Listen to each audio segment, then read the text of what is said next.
Late Game Reviewer, and welcome to my channel. I saw some videos which disappointed me to hell, and I get this information here. This looks like a survey, which it says on top, from GFK, Nintendo Partners, whatever. I don't know the dude here, Liam Robertson, but this seems to be like an incomplete image. Survey progress, so what? Are they going to ask me, what do you want to see the most in here? Or what do you want removed? I don't know, but there's a couple of information here that makes me wonder like a lot. Exclusive game franchises featuring Mario, Zelda, Donkey Kong. It's weird to see that because I remember the old Nintendo, the NES and the SNES, to be diversified. Look at AVGN's videos. A whole lot of diversity in Nintendo's game.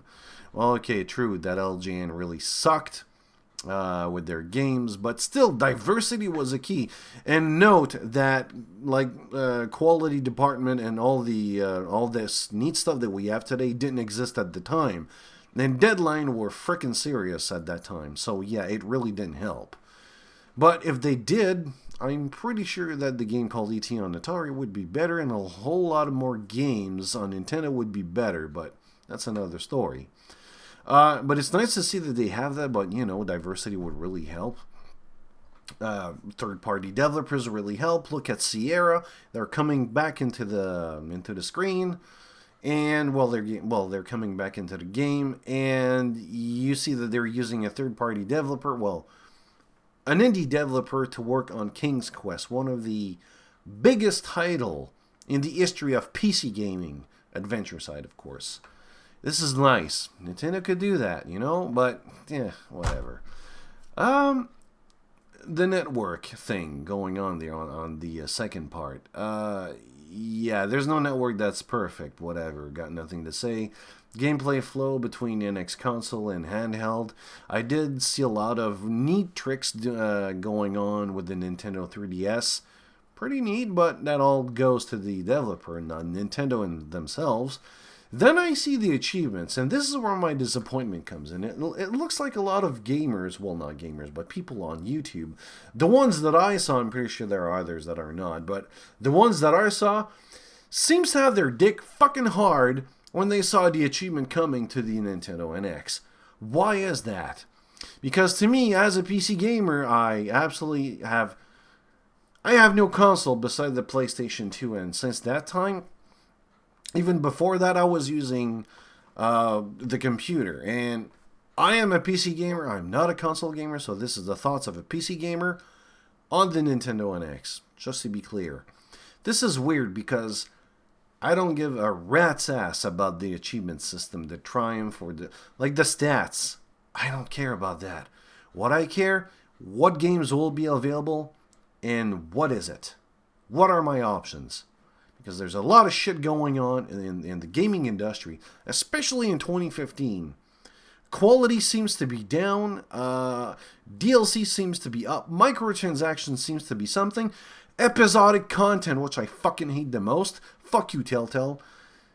I don't get it. I really don't know. What they have is they get rock hard solid with achievements. Shouldn't they worry about the other things that's really important? Especially the graphics. Yeah, I can see it already.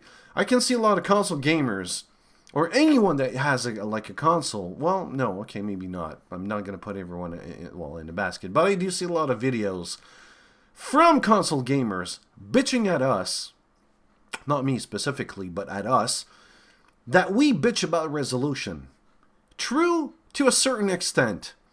Here's the thing that a lot of people don't understand yet. If you have a system that displays 1080p, I assume you have a lot of power for other things like post-processing, SSAO, anti-alias, anisotropic filtering, tessellation, motion blur. I hate that, and a lot of a lot of cool stuff. A lot of cool stuff that you can do with a graphic card. You know, resolution is one thing, but the things you see in your face really helps you.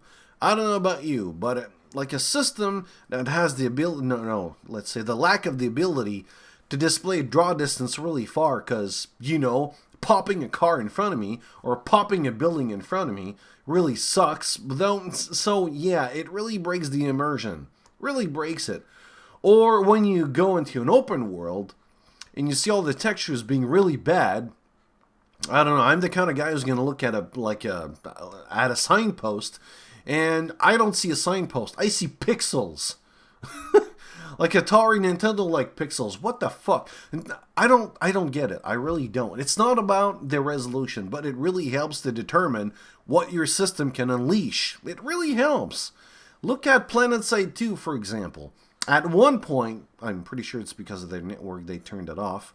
It should be turned on. I'm not really sure on that one right now in 2016. But I know that they used the FX engine from NVIDIA chips. The thing is this. They had a platform that allows soldiers to go from one level to another. I mean, base, level 1, level 2. And they would jump or just hover from the board and it would get them across or whatever. And they had two effects. They had this kind of light shielding going on, like a cylinder thing going on there. And the second thing would be the particles. Think of magical dust. It would follow the player. You would go on the platform and then you would go up and the particles would follow the player. Fucking neat. The rifles. You would see bullets going all around. Batman Arkham series. You see papers flying around. That's what they do on the PC. I'm pretty sure on the consoles you do see that, but the graphics card on the console just takes care of that. That's what like the little nice effect that your graphic card can do. It really helps with developers doing their stuff for what they want to do, just to immerse the player inside their world. Remove that, and it sucks. 900p, what does that tell me? Your computer system, well, no, not your computer system. Your console system is not strong enough, which will probably lead developers and publishers away from your system. Don't do that. It's not good for marketing. It's not good for sales. It's not good for me because there's going to be less games on it, but hey, I don't care. I'm on PC. But for the people who wants to buy the Nintendo NX, it's really good to have at least the option to have like a really powerful graphic, I would say graphic card, graphic chip in this case. It's really weird. Really disappointed to see that. To see that a lot of people on YouTube, at least the ones that I watched, have their priorities in the wrong direction. It's really freaking wrong, man. All they want is achievements, and it's weird. Anyways, I'm babbling. Just tell me, am I missing something here? What do you think about the Nintendo NX or what I just said? Priority versus... Not versus, but where it should be. To me, it should be about anything that I've said. DLC, well, oh yeah, by the way, the Nintendo NX, especially with the thing about the network and their... I would say partnership with another company from Japan, which I just forgot the name. It seems to be from a mobile kind of company. It seems to be leading in the digital content. That's going to be fun. Oh my god. Yeah, anyways, those are my thoughts. Give me a comment. Tell me what you think about this. Really, I'm really disappointed, especially for this achievement. Hard on or something. What the fuck, dude?